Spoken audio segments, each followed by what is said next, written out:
What's up, everyone? I am in Japan.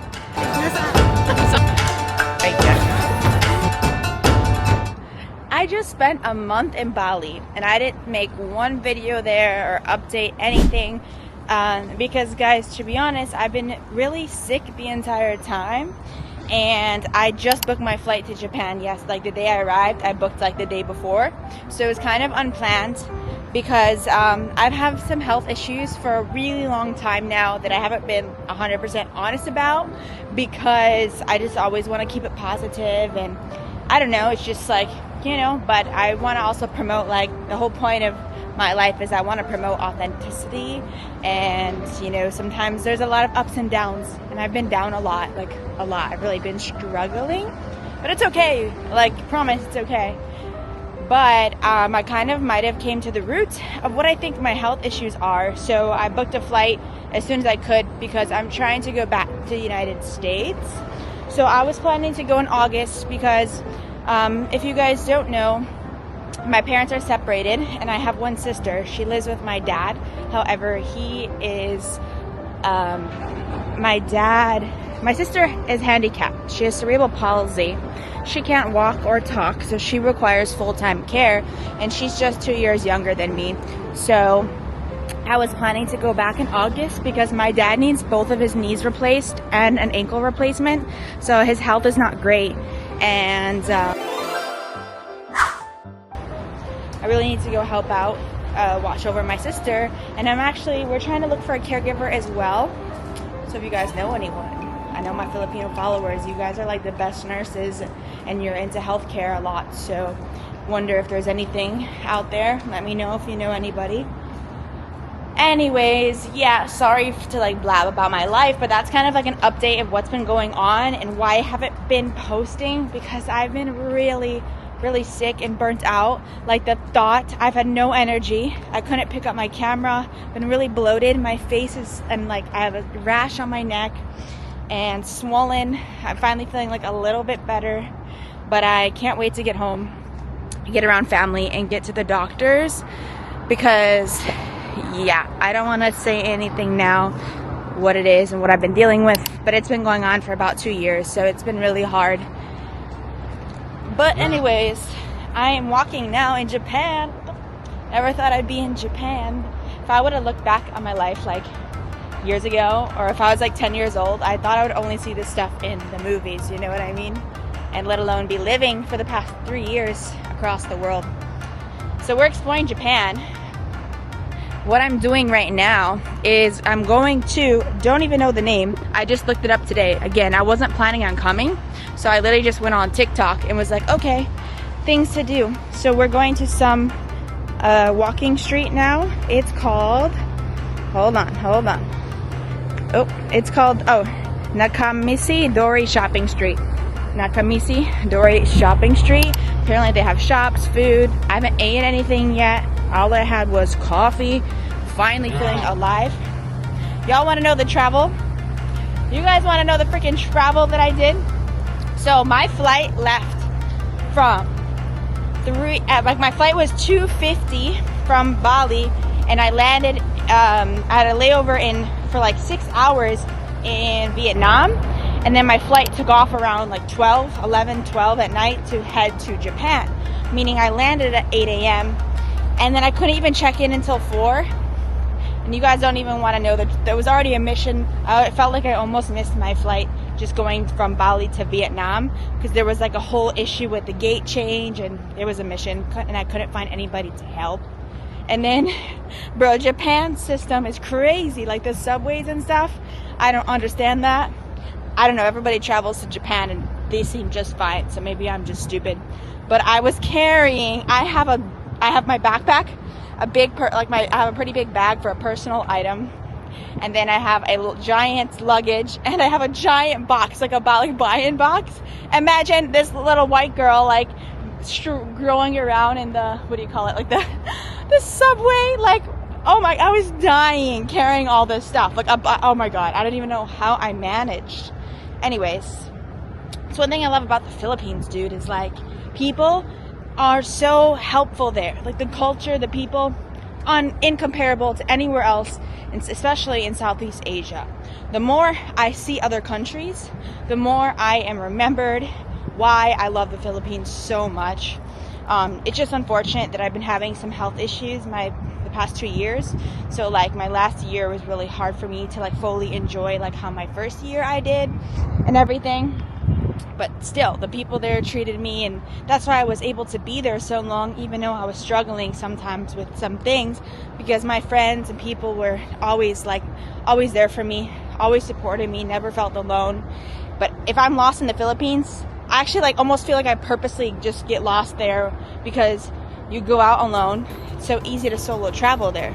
You go out alone, and then people are just there to help you. No matter if you're lost, you don't even have to ask. They can tell that you look lost, and then they're willing to like, hey ma'am, like, do you need anything?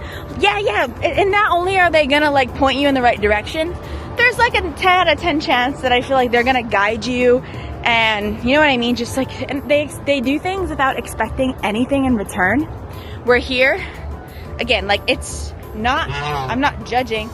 It's actually normal, and people have their own lives. But like here, when I was lost, I was struggling in the subways. I was about to break down and cry because no one speaks English. I couldn't ask anybody. They didn't care. I dropped my box so many times, and people just like looking at me like they don't care. They don't like stop to help. I like have like 10 luggages if I drop, not 10, but that's exaggerating. But you know what I mean? And then I would go find the employees of like the train station or wherever I was going. Like, I'm sorry, I'm so lost. Like, can you please explain, like, where do I go in here? How does there? How do I exit? And nobody, they just, like, they don't care. They see, like, they just, I don't know. Anyways, like, it's normal. But the thing in the Philippines is, like, it's normal for them to want to help and for you to, I just can't even explain it. But, wow, every time I leave the Philippines, I'm just reminded of the people. And I didn't record anything in Bali because, again, I was, like, not well. But you know that in Bali, everyone says, oh, I should make a whole for this, because Bali is like the hot spot to be in. Like, that's what everybody says, right? But I didn't want to go for so long because that's what I was afraid of. I knew that Bali was super touristy. And if I am traveling, I want to experience culture, something new. I'll never understand, why would you want to travel somewhere where you can literally just do the same thing you could in your own country but somewhere else? You know what I mean? And that's how I felt like Bali was. Like, it's all like Europeans, like foreigners and they're not experiencing the culture because they overtake the culture. Like, they outnumber, you know what I mean? And there's still temples and stuff, which is beautiful, but they become like a tourist attraction just for like pictures or to say that you like did the ceremony, and then it's like you're just looked at. You know what I mean? Like, I can't explain it. Some people like that, but I think it's because they haven't traveled other places that are truly, I believe they haven't traveled other places that are truly, you know, that cultural experience or the beautiful, like, you know what I'm saying? Like somewhere like Philippines. And you have to also make an effort to put yourself in certain scenarios, like be open-minded to actually like immersing yourself in the culture and trying. Philippines is easy to do that, again, because they're like inviting. If you feel awkward, you're shy, like they make you feel welcomed, and the opposite. Where here it's like, not here, but other places, it's not exactly like that, and you know what I mean?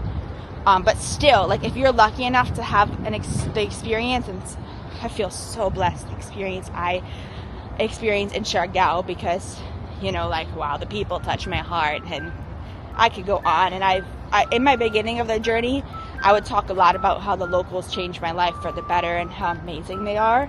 And I feel like I've babbled on about it so much, but it has been a while, also because, like, since my health issues, I've kind of isolated myself a lot more. I had to, and couldn't really go out and do all the things I used to do, even though maybe on camera it didn't seem like that.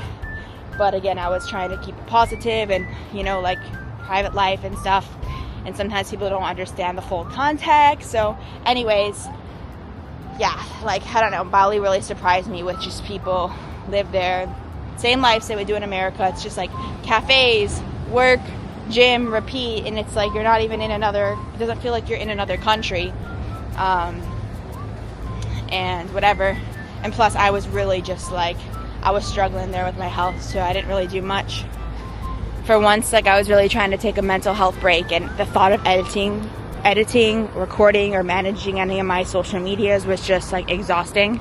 I'm going through some burnout right now and everything, some life changes, so but I'm even blessed to just be recording this right now because I feel like I can walk and I feel like I can talk to you guys, and so I'm extra grateful. You know, sometimes we take the smallest things for granted, like our health. When you actually have a good day, guys, go out there and appreciate it. You know what I mean? Like my sister can't even walk, so part of me has been like, okay, I have no business complaining about what's going on with me right now because she can walk, right? But it doesn't make it any easier what I'm going through. And like something else, I don't know if I'm supposed to go up or not. Let's keep going. So something else is like, yeah, I just never want to take life for granted because of my sister. So that's kind of why I've always done these like extreme things. And my whole like mission is I want to spread love and light to others and promote that you don't have to fit into society. Like I've spent so much time alone that I think that's like one of the reasons why I kind of see things the way I do, because I follow my heart and I don't really necessarily listen to what others are going to say and judge me. When I'm back home, when I'm in Michigan, when I was in Bali, because it's all like bougie, beautiful people, like I'm like, whoa, like I kind of remember what it's like to be in a judgment area. I didn't feel judged in the Philippines. Home, I really did feel like judgment, and in Bali too, I actually felt insecure, and normally I don't think twice about what I'm wearing, what I'm doing. I just do it because I want to, you know. Whoa, what is this? So like leaving the Philippines actually reminded me of what real world is. And of course there's judgment in the Philippines. Like I just kind of want to focus on the positives right now because your mind is so powerful. You know, if you have this, your imagination. So if all you think about is love, you see love, that's what you're going to get. If you focus, if I go to a coffee shop, and I think about all the good things that are happening there, I'm going to see that. If I think about all the bad things, you're going to see that, you know? So I always just keep it positive and optimistic. But anyway, that was like a reminder of like, wow. Okay, I need to look at my Google Maps. I think I'm leaving somewhere, returning.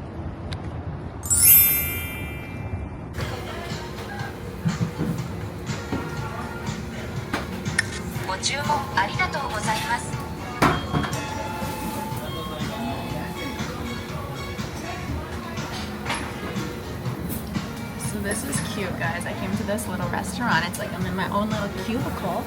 Oh, okay, look, this is how you get the water.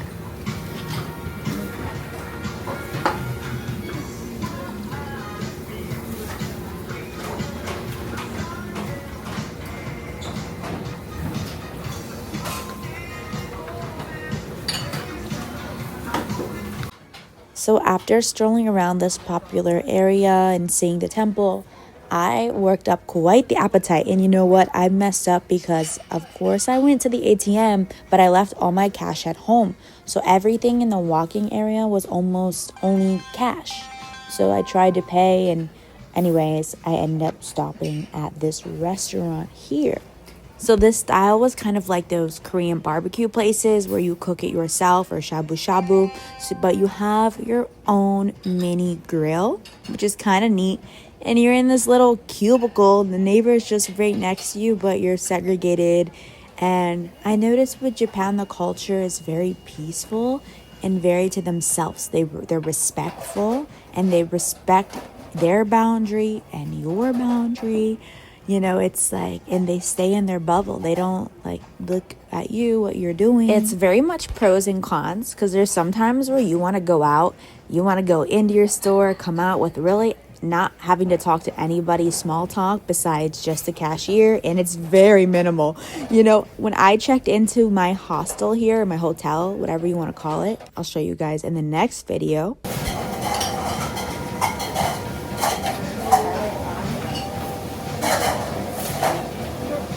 How does it turn on? Oh, I still have to push A and B. Okay. Okay. And down and up. So at the hostel, I couldn't check in until 4. So I went there a little bit earlier, hoping I'd be able to check in. I was so exhausted from traveling over the night and then everything. But turns out the staff doesn't arrive until 4 p.m. So that's why too. And they pretty much leave, I think, after they finish cleaning at 11 a.m. So mind you, I'm disgusting. I wanted to shower and sleep. So the showers were still downstairs, even though our room had its own private ones. And they have towels, razors, soap, toothbrush for like individual every day you can take one. So of course I helped myself because your girl needed to, okay?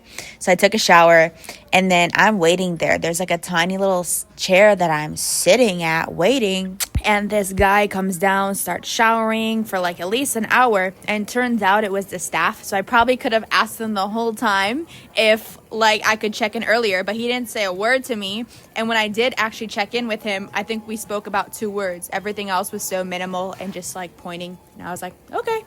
And my stay was great. And I'll show you the room in the next video. So stay tuned for all of my Japan adventures.